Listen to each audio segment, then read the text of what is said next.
Should be sweet. I went live all by myself. You're like, wait a minute, no. My bad. You were doing your own live, mate. Correct. Here we are. We're on. Oh, that's great. I love it. How you going, mate? Did you have a good dinner? Had a fantastic dinner. Although we got sidetracked, we went and visited our friends downstairs. We offered them some aperitifs that Julia made with some really just nice baguette, brie cheese, baked grapes with honey over top. Went down to as a peace offering, and then stayed for an hour and had some wine and other good things. Octopus on the barbecue. So I'm happy, man. Well fed. Fuck yeah. Got some good stuff. Mate, so you're in the zone. Yeah. I was mixing in a water now. Yeah, not continuing with the wine. Right, awesome. Well, mate, thanks so much for jumping on and taking the time, and being our first male for the Men with Momentum series, which is awesome. And obviously last week we had the What Women Want, which was fun. And so each week we'll do 1 week will be chatting to women, and 1 week will be chatting to men. And the whole idea around this men's piece is chatting to guys that we know in our network, who we respect, who we look at as guys that we can learn from as well. Because that's sort of what the whole idea of Momentum is that helping men be better men. And that means from getting around each other, right? And learning from each other. And so we'll chat about all things performance and relationships, see where we go tonight.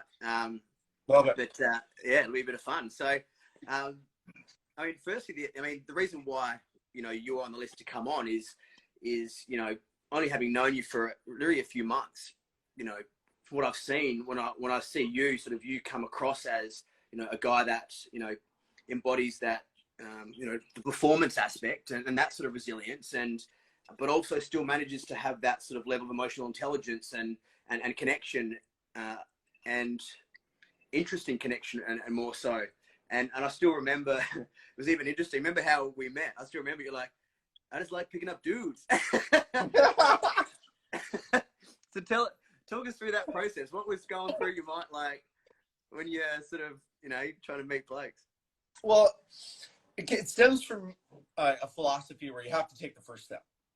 Yep. So I moved to Sydney from Toronto with my partner. She got into Sydney Medical School.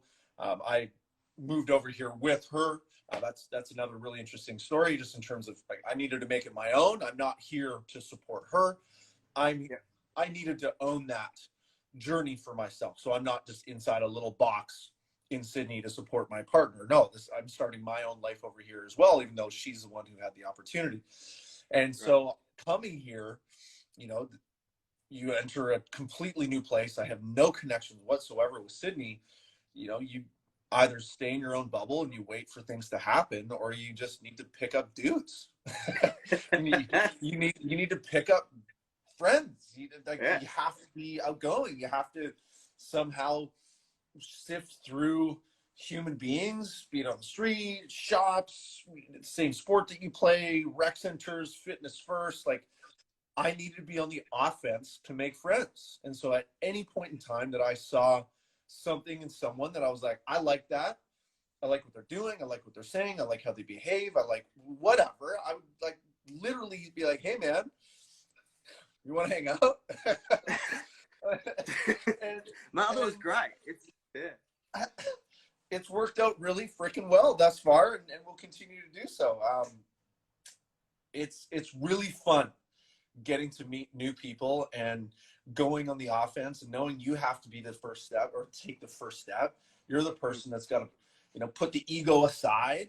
It's not about being better than this, or, am I cool enough for that? It's like throwing vibes out, and it's backfired, man. I'm not saying that every single thing has been sweet. Yeah. I've had dudes be like, hey man, that's not my thing. Like, no, it's not what I'm saying.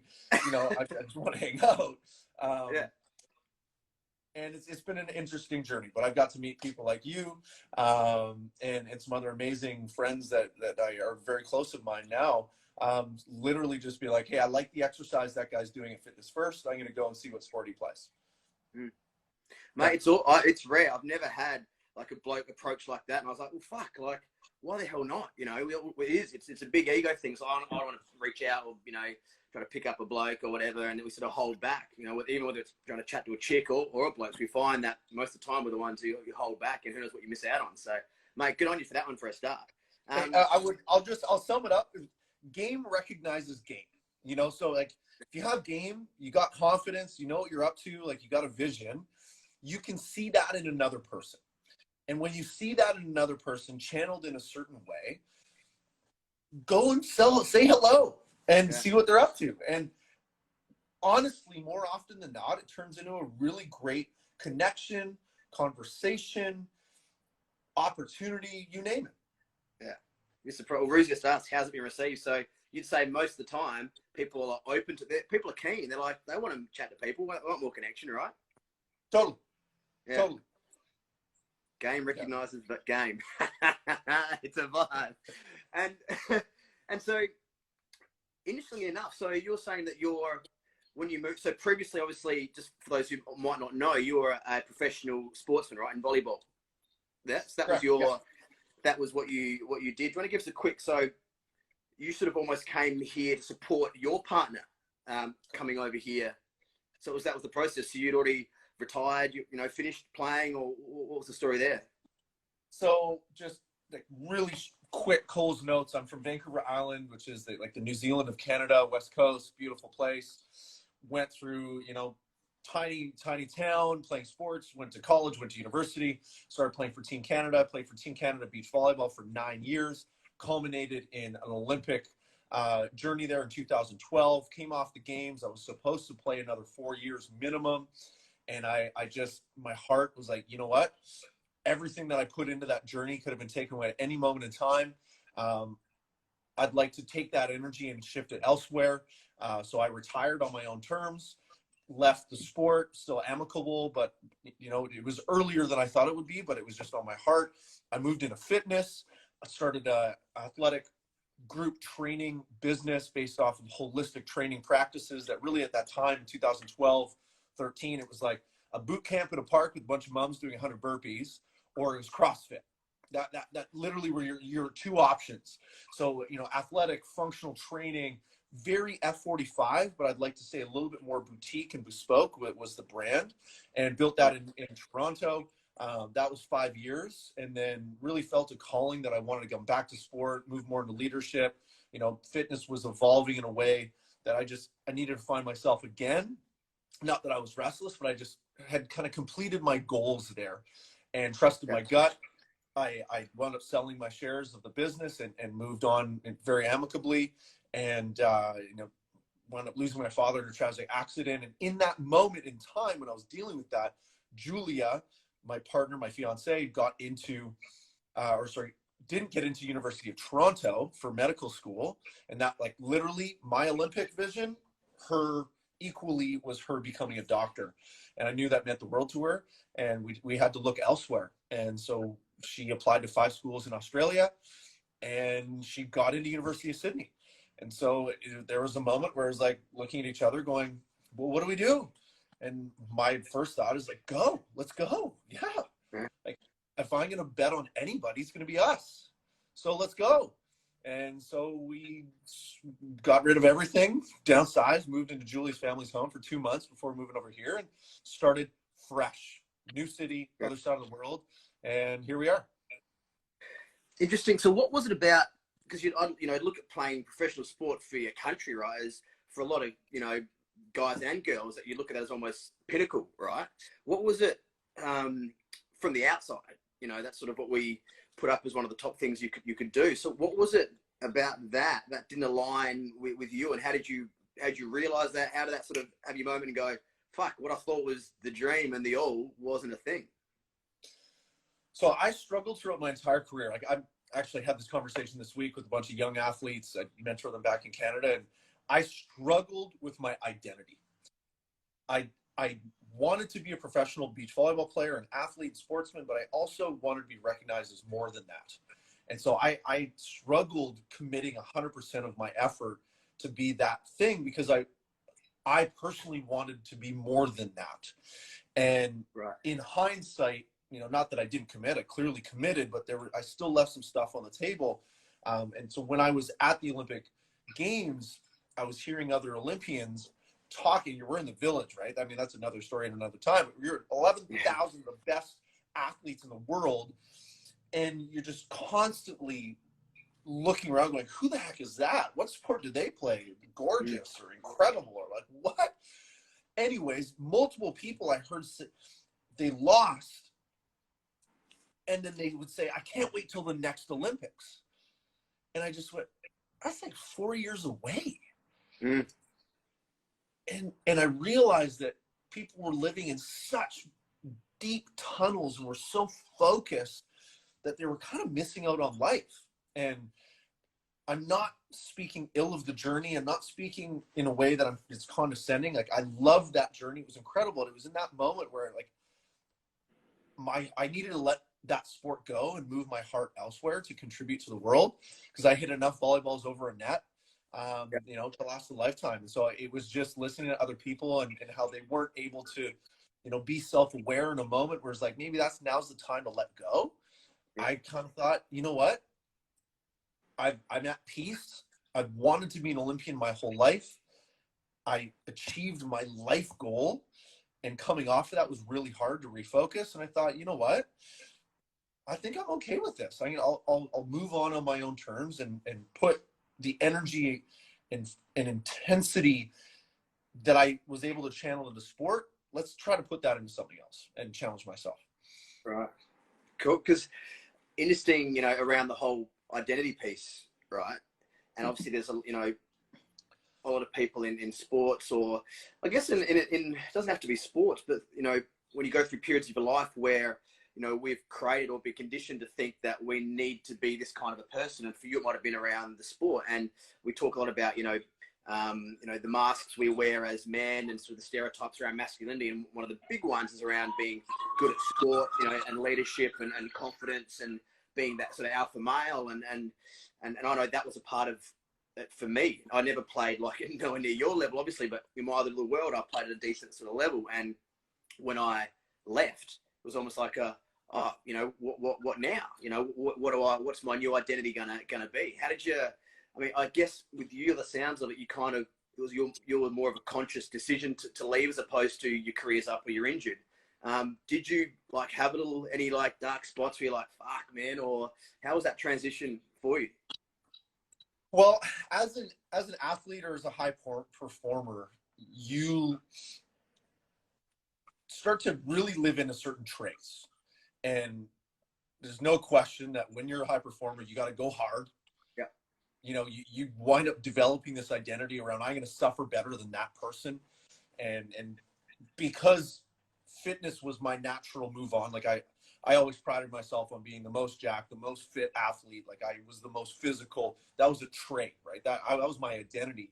So when I moved into fitness and I lost sport or moved on from sport, I competed at fitness and also trained and got so deeply into fitness where that became my identity. And then I had I hurt my back, and then I realized, holy smokes, I'm trying to compete, replacing volleyball into fitness, and I'm trying to lead it as well. And I had this, kind of an unhealthy relationship with it. And that's when I started to move into more self-awareness and realize, wait a minute, who am I? I'm not just a jack dude, and my identity has nothing to do with how much weight I pull off the ground. What the question of how do I feel? And right. What makes me happy started to come in. So that's when I started to really transcend, who I wanted people to see me as from the outside, and then really start to develop myself. Because as an athlete, that really wasn't spoken of. It was just, did you win? Did you lose? How'd you go? Okay, next tournament.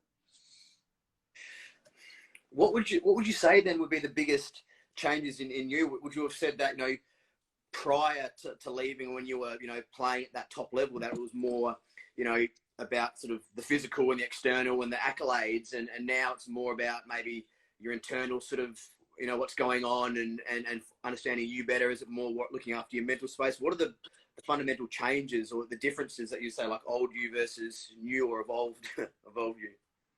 So I want people to see this through the lens of this can be anything, but if you focus your life's work for a time onto something, and then you lose that thing, you think that you lose all the attributes that were involved with that thing. But in effect, you don't. You lose the channeling of your energy through that specific item. But all of the qualities and character traits and virtues that you taught yourself in that pastime, or in that, you trying to master something, you can transition into other things. And so I thought, hey, my volleyball career's ended. I need to start completely from scratch elsewhere.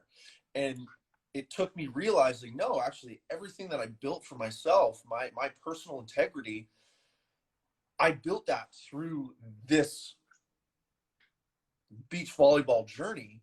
I can take that with me. And so it took this self-awareness to realize there's mastery of craft and mastery of self. And this whole time, we're trying to actually master ourselves through our craft. But I thought I was just trying to master my craft and then move on to another craft. But at the end of the day, self comes before the craft. And once I realized that, and realized, holy smokes, like I am disciplined. Well, you can take discipline and you can move that to anything, right? I am optimistic. I believe in myself. I believe the future is good. Well, I can take that and I can apply that to myself.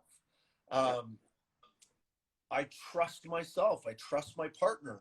We put in the time. Well, I can transfer that to my real life and be a part of a team that doesn't do volleyball, but we can equally find a way to trust each other and have a positive team atmosphere.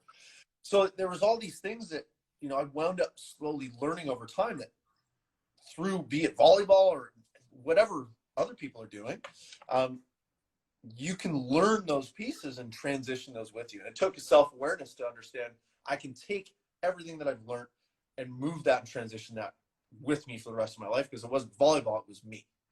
If that makes sense. I like that, man. So in terms of that sort of self-awareness piece then, and, obviously now you shifted a lot in how what would the word you use be? Like your program for you and your self-care. What is a holistic, balanced program / routine? What is that for you? So I got into breath work 2015. I started to see these two guys that are just absolute legends. One's Laird Hamilton, big wave surfer, athletic pioneer, right? And another one's Brian McKenzie, creator of Power Speed Endurance, and just an absolute badass in the human performance space. And they started talking about breath work. And at that time, I was fitness, and my deadlift meant a lot to me. My ability to suffer meant a lot to me, and the outgoing traits of performance within training. And then these guys started to talk about stress management. They started to talk about carbon dioxide. They started to talk about, transitioning your nervous system and being able to manage stress in different environments. And I think, what are they talking about? But these guys are badasses, should probably listen. And that really started to shift my thought process of like, intensity's not everything. Like, you can't beat stress with stress, which is what a lot of people are doing with fitness. They think they have to do it. The harder they go, the more positive it is. And that's actually not the case. I'm not saying don't train, but I started to realize, like, we need to start to listen to ourselves a little bit more. We need to start to have a better understanding of, like, how good do I feel today versus the next day? Am I distracting myself by training? Am I training to love myself, or am I training to beat myself up because I'm, for whatever reason, not happy with myself? So I started to realize, like, oh my gosh, fitness isn't just fitness. It's a part of a much bigger conversation around building oneself. So I then brought stress management and having a relationship with stress at the foundation of that. So, a lot of things that I do now aren't necessarily about going as hard as I can. I will do things in a way to try to connect with myself. And I do that by managing my breathing in the middle of that session, be it a beach run, be it training with weights, be it just in the morning, going for a walk, checking out the sunrise, and just really checking in. And that would be the fundamental side. I'll go throw around weights and train hard for probably 3 days a week, get a good bro pump. But other than that, it's really just down regulating my nervous system and managing, the amount of stimulus that's coming into my body, the stresses that are happening at work, how are those impacting me, and learning how to control my nervous system and my flow and energy, if that makes sense. Cool. And that's mainly by using the breath and introspection. Is that your sort of Yeah. And breath lives at the foundation of that. So whereas before it was, intensity was everything. How hard did I work out this week, and how many days a week did I work out really hard? Now it's on a day-to-day basis. Am I checking in with myself? Am I giving myself an opportunity to down regulate, just because our day-to-day basis, as you know, is just super stimulant rich. We're looking at screens. We're dealing with all kinds of dramas. We're watching a ton of television, and we're sitting down a ton. And like, how do we regulate that? And that begins with the breath for me. Right. Would you say you're a pretty solid routines kind of guy still? Like, what is your sort of, you're up at 6, your breath work, you do your breakfast, your wake? I would say it does change. I just know it feels good. I've been able to listen to my body and listen to myself. So I'll get up before my partner in around 5:30, do some breath work, do some journaling, get some ideas out. I'll make our coffees, or she'll make her coffees. We'll go for a morning walk. Loving the Bronte Tama walk right now. We're just vibing that hard. See you guys down there quite consistently, and that's like a beautiful start to the day. And then from there, it could change a ton. But yeah, sunlight in the morning, sunrise, a little bit of journaling, a little breath work is better than a workout for me in the morning. Right. Yeah. So I'd love to know, just like we've all, obviously you've had a pretty, interesting little journey and pathway and learnings on the way through. Obviously, anyone that says they haven't fucked up or they haven't battled is probably not being honest with themselves or everyone else. If you had to, say, be honest about what has been your biggest fuck up. Like if you look back and go, you look back and obviously every so-called failure or mistake is a learning curve, it's a process, but you look back and go, mate, like, you idiot, or it's like, or I've had moments where I look back on how I used to carry myself, and there's a level of actually embarrassment sometimes that comes over. I was like, you arrogant fuck, like, and I have these moments where it's like, okay, I was doing the best I could back then with what I knew, and I'm glad I was able to move to a place where I was aware enough to move forward. What would you say would be your moment, time, thing that you could come up with that sort of like, that was your moment of like, fool? Yeah. Well, this one's pretty big. Big life lesson for me, and it happened over time. And I would just say it was not advocating for myself. Right. I left sport and did my best to enter the fitness industry, and did my best to present myself well there, and wound up getting a business partner who, everything lined up really, really sweet. And we're just quick to go in. And so I realized in hindsight that because of beach volleyball, I've been trained to be in a partnership. I did things with another person, so I didn't understand that, but I was looking for my partner outside of beach volleyball. And, there were some things that didn't sit right with me, and I didn't advocate for myself, or I didn't advocate for what I wanted and what felt right. And I let some things slide, man. And I just let how someone else would, let's just say, treat other people. And I'm not putting this on him, but I'm saying for me, I didn't stand up for what I believed in. I didn't stand up for what my gut told me was okay. And I didn't stand up for the standards that my parents had established and founded in me. And over time, it really hurt my soul.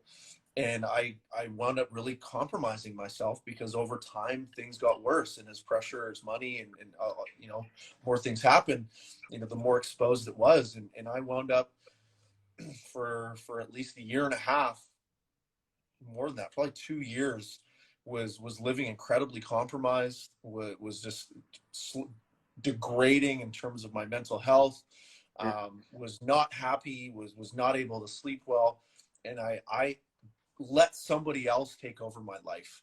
as a result of me not advocating for myself and standing up for myself and believing that I was worth it, believing that I can set the standard and I can say, this is cool, this is not cool, I'm out if this happens. Or I didn't have that conversation, man.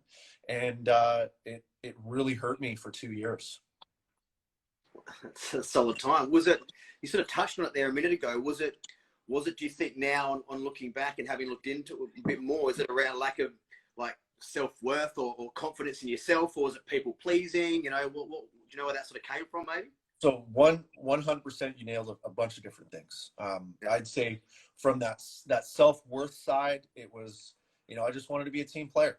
I just wanted to contribute. I just wanted to do my part, you know. And so my initial thought process was, I'll just do more. I'll take on more. It'll be okay down the road. I'll just make it work. And I don't know if it was really that I didn't value myself in terms of as a human being. I just didn't think that standing up for my standards, or what I thought, you know, this is a great experience or a bad experience for the consumer, I didn't know if I had that much control. I didn't know that, like, that was on me, man, because no one else was going to advocate for that if I didn't.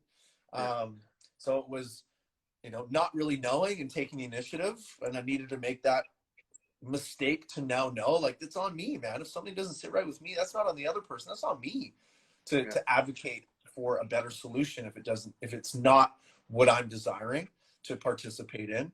And then 2 was just like, I'll just work harder.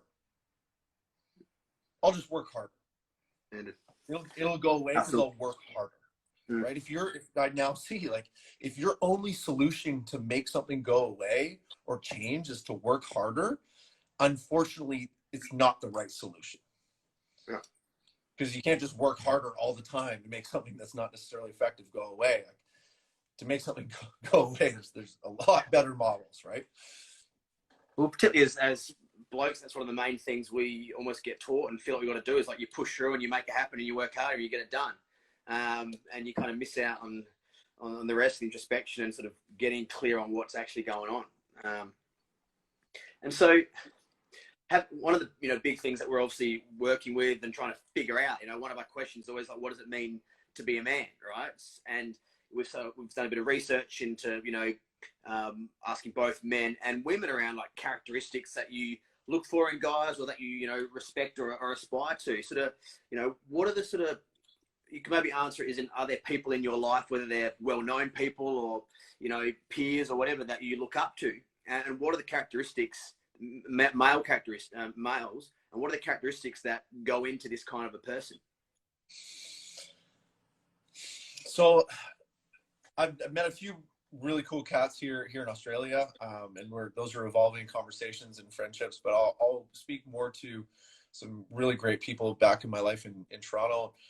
I was friends with an older demographic. I was friends with, you know, I'm 36 now, but at that time, you know, I was 29 to 35, and I was friends with people in their 40s and 50s. It just really meshed well for me. I had some clients and got into their kind of social circles, and just really enjoyed hanging out with guys in their 40s and 50s, and just seeing how they did what they said they were going to do. They were very intentional with their actions and their conversations. They managed their time really well because they respected their time. And so they engaged people they wanted to be with, and they were okay with letting go of people that they didn't necessarily want to be with. Yeah. And they were just incredibly deliberate. And you know, even still to this day, like, you know, 29 and 36, entering the air quote real world outside of sport, you know, we have to make choices, and we have to understand who we surround ourselves with and the time that we dedicate to those people. And if you're committed to 5 things, you know, you're committed to nothing, right? Like, what's the main thing, and do you live by that? And what are you saying? And what actions are you doing? And do they line up? Yes or no? And all these guys were very, very focused and did the things that they said that they were going to do. and were very incredibly selective with the people that they let into their lives. And the people that they let in their lives, they loved them, and they weren't afraid to say that they loved them. And I really, really respected that a lot. Yeah, hopefully that answers some of the questions for you. Yeah, that along with some themes, like we were a lot of the common themes that we're getting back, and when we'd ask people, and they'd like even name names of well-known people, and there were some common characteristics around like integrity and authenticity and humility and inner strength, you know, and looking like they have that balance of resilience, but also emotional intelligence and that, you know, connection piece, and also having the power and confidence to, you know, choose where they give their energy to. There were these underlying themes and characteristics that a lot of the most guys that were being named had in common, which was quite interesting. So I just always find that really interesting, because it's changed. Like, you know, ask us, you know, years ago, and it would have been about being, you know, tough and strong and being provided, all that sort of stuff, and that was what you'd look for in a man. It's changing, it's shifting, and so we'll take a quick little, because we've only got about sort of 10 minutes to go. I'd love to flip gears a little bit and jump into relationship business. So this is always the fun stuff, and this is a constant process, right? And, you know, we're constantly trying to find our feet as blokes and as women, trying to understand us. Like, give them some credit. It's tough. Obviously, you're in a, you know, a long-term relationship with a, you know, your beautiful fiance and all that. So talk us through, you know, maybe let's go through some lessons, like, you know, in the process so far for you, feel like, what is a lesson that you've learned around, you know, relationships, or, you know, maybe what maybe not to do, or what to try to do more of? Like, what is, if you had to pick one, you know, if there's one standout or a couple, what have you got? Oh man, I could write a book on mistakes that I've made, things that I've learned. But you know, I'll try to rip off a few that hopefully are high value to the Momentum listeners here. One was choice. Love is a choice. Love is a choice. My partner, my fiance, and I, we had a early fling. You know, when we weren't fully established, we didn't know who we were. You know, I believe in love at first sight because I experienced it. I saw her on the beach, said, "That's my future wife. Who's that?" Just wasn't the right time. So we had an early fling and wound up, you know, separating for about 5 years and coming back around. So where I say love is a choice is we chose to be with each other. Like, I asked her to be my partner. I made it very clear that I want you to be mine. I want to be yours. I want to commit. Let's do this. And I find right now, based on some of my friends who are single and just hearing what people are saying, like, there's a very aloof game that's being played all the time, and no one wants to commit. No one wants to expose themselves. No one wants to go take that extra step and, like, let's make this official and let's learn together. And that's been the process for me. It was, we chose, we got after it, and we have been learning together. But if you don't make that step and you don't want to enter it full time, that's fine, but you're not going to learn all that much. Or if you don't have the tough conversations, you just don't call the person the next day and you just move on. Like, no one learns from that. But when you're in a relationship and you choose to be together, you learn as a result of, like, fucking up and then having to, like, get back together again and figure it out. And so we've learned how to communicate with each other. We've learned how to not be our shit, you know, like, this is my story and then I'm right. It's like, no, if you're each trying to be right, someone has to be wrong. And you both lose out in that case. So early days, it's like, hey, well, I'm either starting this argument or I'm trying to say something because I'm trying to justify my position and be right, versus just listen. And just listen better, man. And listen. Yeah. And then once someone's, I gotta let somebody articulate themselves, and I need to make sure that I've heard them properly, versus I'm waiting to say my thing, you know. I repeat, you know, do you mean this? Is this what you're trying to say? And then we can go from somewhere once I understand what she's been saying, or how I'm trying to say something, and she takes it in, and we have a conversation about that versus right or wrong. So that's a really big piece and continues to this day. Another thing too is like we love doing things together. And I always blows my mind seeing couples like, oh, I'm doing my thing, she's doing her thing, I got all this, I got this and that, and like your lives are not integrated. And if you can make that work and that's your happy place, like awesome, good for you. But we love doing a lot of things together because we have similar passions. So we inherently wind up getting to spend more time together versus building lives that are parallel but aren't necessarily connected. So I'm not saying you need to spend every single waking minute with your partner, but if you look and evaluate, hey, like I have 3 pastimes that don't involve my partner, and she has some over there that she has pastimes that don't involve me. Well, at a certain point in time, you have a kid, you start to have a family, like you need to start integrating. So how can you find common grounds and work together in a way that you get to spend really productive time with one another versus I'm doing my thing, you're doing your thing, maybe we'll see each other at dinner. And we just love spending intentional time together and have made that a priority. I could keep going for a long time, dude. But Mate, good. I'm impressed. It's good because some wouldn't have the clarity maybe around that, but it seemed to me that the fundamental around that was around the communication piece. And there's a big thing around which a lot of us struggle with is to, what listening actually means. Are you actually listening and engaging, or are you listening just waiting to have your go, or listening with a whole other story going on, or listening just to listen because they're talking to you, but you're really engaging somewhere else, like, I'll just let her talk and blah, blah. That even happens socially, let alone relationships. It's huge. Well, as someone who wants to perform, as I'm a fix-it person, right? Go harder. I always try to offer a solution. It's just my instinct is to offer a solution. The last thing that she wants is a fucking solution. Yeah. Right? And so it takes everything in my body to just listen and to just love and to allow what she's saying to come through and me not to try to fucking fix it, man.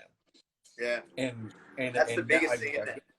I've got a little bit more of a noose around that thing, and I just listen, but I still mess up, man. I still try to fix things, and that unfortunately moves a little bit further away from the productive side. So yeah, listening, not trying to fix things, is really, really critical, man.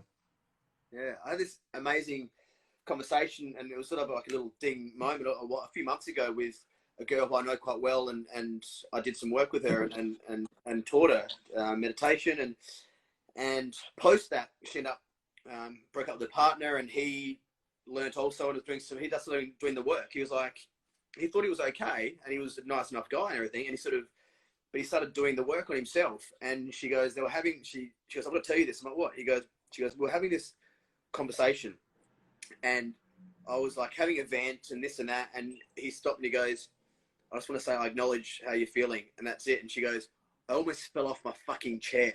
And she goes, she's like, that's all I had to say. We're done. And she goes, I literally forgot about what I was on about, and they're now on the way back up again. I was like, isn't it amazing? We overcomplicate. It's like, I've got to be the hero. I've got to fix it. I've got to solve it. I've got to go back. I'm sure I've listened to a podcast or read a book. I can say some kind of fucking line that's going to work and, solve the problems. Like, no, man, just hold that space and listen and acknowledge. Make her feel heard, man. Make her feel heard. Yeah. Actually, I'll add one more because this has caused a lot of positivity and wonderful love in our home. Find out and acknowledge the things that make her feel really, really good, and allow those to happen. So don't like nag if there's an expense to that. Sort of buying Louis Vuitton purses, like allow the things that make her happy, as small and weird and eccentric as they are, allow those to happen and take note of those things and provide those for her as surprises. And the offering of that, of like, I listen and I know what you like.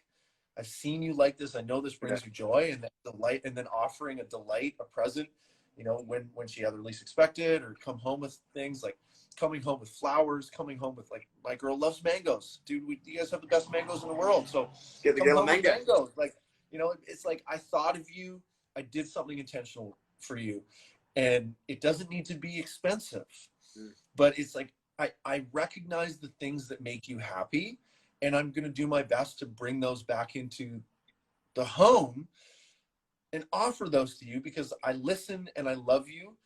And I just, there's so much upside to that, dude. Like, I wish I did this earlier. There's so much upside for the guys out there. Listen, find one or two things that are, like, inexpensive, that she just takes joy in. Once a week, bring one of those things home. So I reach out and give you a hug, mate. So, oh wow. We're running short on time, so I want to finish off with a couple little short, sharp banger questions to ride us home.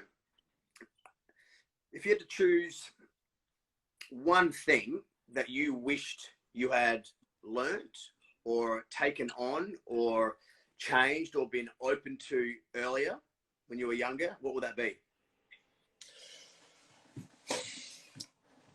There's multiple things, but I'd probably say something that I'm still coming to terms with now is, don't be afraid of other people's opinions. Don't not do something because you're scared of what someone's going to say, or because there's going to be a bit of social backlash, or someone's going to cause some shit and it's going to, you know, cause a rift. At the end of the day, if you're not pissing people off, you're not going hard enough. And then if you're giving everybody right of way over yourself because you don't want to ruffle any feathers, you know, you're stuck in between a rock and a hard place. So sooner or later, you got to stand up for yourself and advocate for yourself. Yeah. And it's okay. Like, believe in yourself and advocate for yourself. I like it. Now, this is we've sort of gone over this, but to tighten it up, if I were to ask you to give me, you know, a rough definition of, you know, what does it mean to be a man, or what would you, you know, in a more of a concise kind of boom, boom, boom, how would you describe what you see as that sort of being a better man or a modern man now? Or what are the characteristics, or what does that mean and look like to you? So from a concise one, I learned this one from my dad, is live the standard. Live it. That's it. Lead it by living it, man. Yeah. Whatever it is that you want to represent, don't just talk about it, live it. Be it. Consistency. Day in, day out, live the message that you want to live, or to share on, pass on.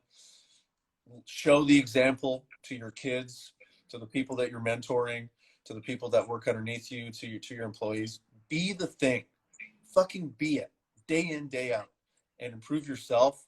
Don't put anything on any other people. Do it. Just do it and do the work and be the person that you want to be. And good things will happen. But it's when we get caught up in the mess around talking about it and making up bullshit excuses and creating narratives about this and that. No. No excuses. It's not personal. Just do the thing. I like it. Just get it done. Live the standard. Live by standards, yeah. We've got an interesting one. We're talking a lot about, just the lines in a little bit that is around less noise and more impact. You know, we can tend to get a little bit like, you know, the fucking rah and this and that. And it's like, mate, just shut up and get clear on what, you know, you align with, and live by that and act on that and carry yourself in that way. Because there's a lot of us, particularly guys, there's a lot of, you know, ego, you know, bullshit going on, and we sort of putting this front on and yapping away, and a lot of this happening, and just simplify. It's like, get clear on, you know, who you are and what aligns with you, and then act. Big time. And that, you know, for sport, you see a lot of guys come out of sport and they have a really, really tough time. It's because no one ever asked them who they were. Yeah. They never put any work into who they are. I just did a performance review at my work and had some employees, and we went through it, and I was shocked.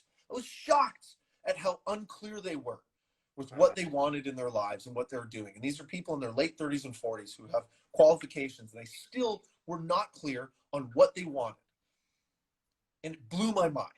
Mm. Yeah, get clear on you. 100%, man.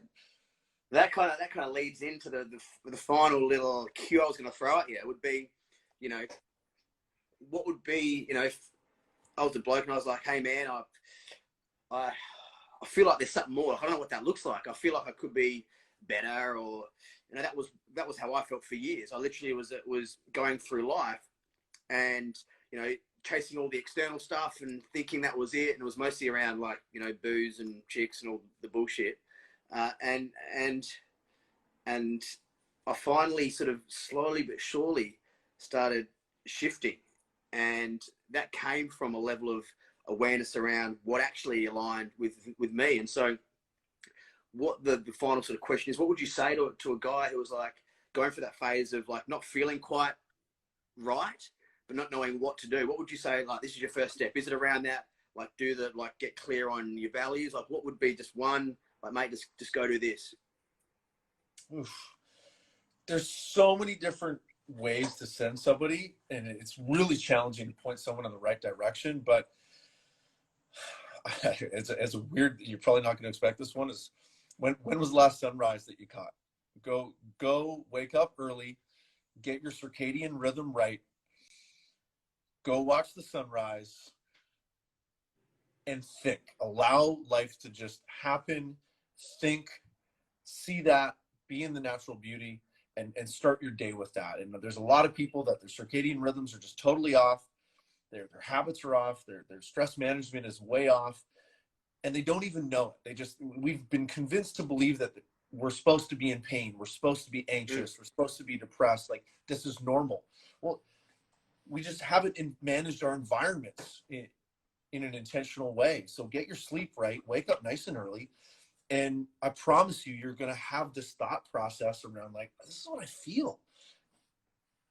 I have this deep instinctual drive to do something. I recognize a curiosity over here. I've always thought about doing this. Like, get rid of the busyness of all the bullshit that's coming at you. Clear your headspace of that. Go be in nature for a little bit. Run, walk, whatever. Connect with yourself. And the answer's right there. It's been there the whole time. Mm. But get rid of all the other things that society's trying to tell you. Well, that's one of the things we're not good at doing is feeling. And how often do we actually spend time being with this, that we're not in the bus on the way to work, or in the car, or talking to someone, or on our phones, or eating? We're just with ourselves, and allow ourselves to sort of maybe start placing some awareness on what's going on in here and up here. It stems to this underlying fundamental again around awareness, and that's where that will stem from, is giving yourself some space to allow that to happen.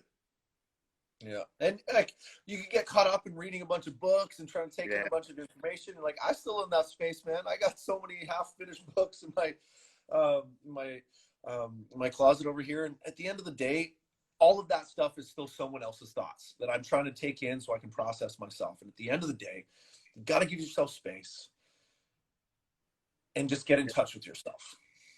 And you know that as well through your practice of Vedic meditation, man. Like, not about cutting out all the noise. It's just about recognizing that it's okay and letting go of it. And all of a sudden, beneath that, once you learn to let go of it a little bit, like, you have a voice. There's this intrinsic thing inside of you that will guide you.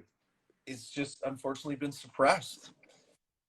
It was accidental for me. I didn't learn to meditate with that intention in mind. I learned to meditate because I knew something about it. I was like, all these high performers are meditating and doing breath work and that kind of shit's going on. Maybe if I want to align myself to these guys who are up above, like operating up here, I'm going to meditate. And as a byproduct of doing it by accident, I was like, started to become more aware of what was going on in here and here. And that's when it's like, you're like, oh, wow, I really had my head up my ass. Or I didn't realize that I was, pushing through, and I was like indulging in the suffering. And then this isn't how life's, meant to be. We allow it to be and create this reality for ourselves as well. And yeah, I probably that's the most simple one, is to, try to get a little bit out of the head and the narrative and just get into the body and give yourself some space. I'll finish with this one, which is kind of a performance nuance saying, is like, you can't play from the stands.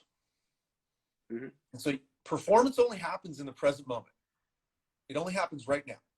Happens right now. You're in it. And there is ideally performance. There's no self in it. You're not making choices. You're letting your life skill show. You're letting yourself shine through, and you're executing in a way that's, you know, you're just in flow.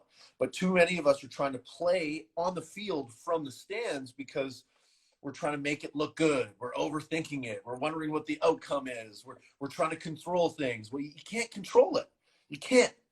But you have to be present in the moment, no matter what it is that you're trying to do, in order to perform. And performance is stress management, you know, in that moment. How can you handle yourself in that moment? Doesn't matter what it is. And can you connect with yourself in that moment?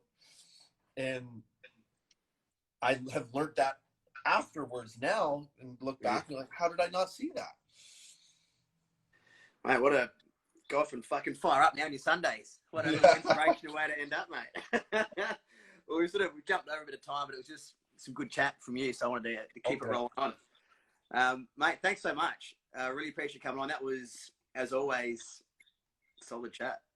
Yeah, I appreciate it, man. Thanks for holding the space, and hopefully some people found some value in that, especially the relationship side. Happy wife, happy life. So easy, man. We'll go, maybe you can go back and have another glass of wine or some dessert or something. Beautiful. All right. Okay. Thanks, everybody. See you, brother. Thank you. Okay. Cheers. See you, bro.